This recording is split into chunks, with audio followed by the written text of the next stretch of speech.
La chronique cinéma vous est présentée par le magazine Studio Ciné Live. Bonjour à toutes, bonjour à tous, bienvenue dans cette chronique cinéma qui, je l'espère, chaque semaine vous donne envie de sortir et d'aller au cinéma. Alors, avant de vous donner la réponse à la citation de la semaine dernière, voici les films qui seront développés dans cette chronique.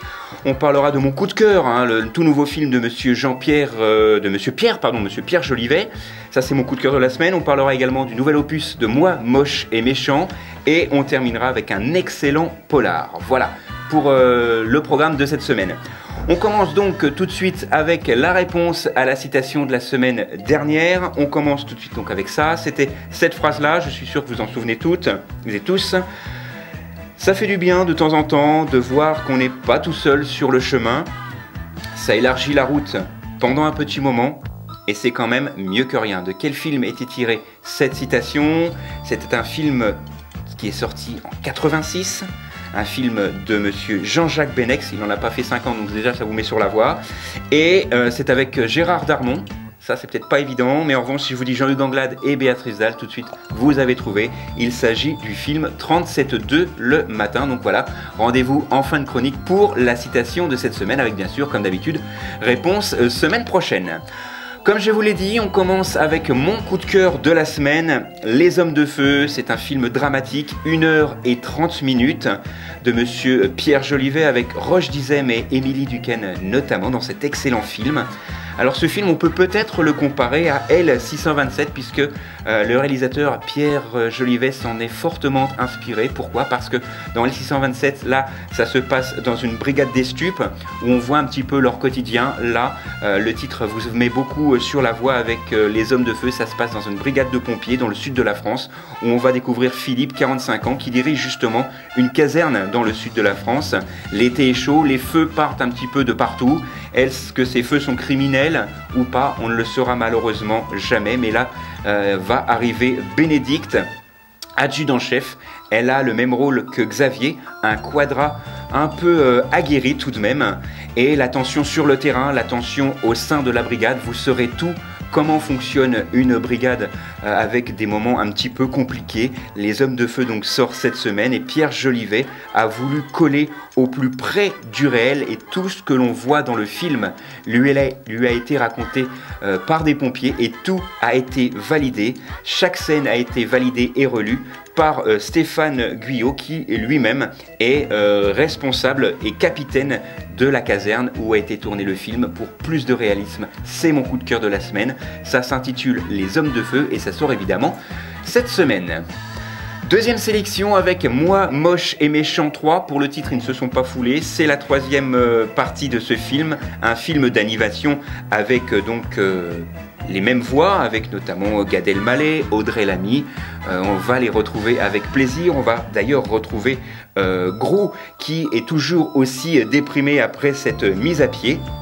Et il va donc chercher une nouvelle voix et il va recevoir la visite d'un mystérieux individu qui va lui annoncer deux choses pas forcément réjouissantes.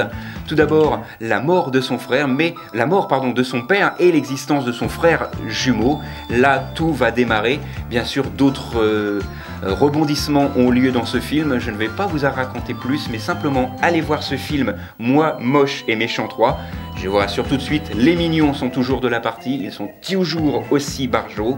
Alors pour information, ce film va à mon avis faire partie d'un gros box-office puisqu'il faut savoir, le premier de la saga, Moi, moche et méchant, a enregistré 543 millions de dollars de recettes au box-office international. Ça, c'est pour le premier. Le deuxième, pour sa part, a totalisé 970 millions de dollars au bénéfice. Et ce n'est pas fini, car celui-ci va, à mon avis, avoir également un excellent bouche à oreille. C'est une très bonne suite.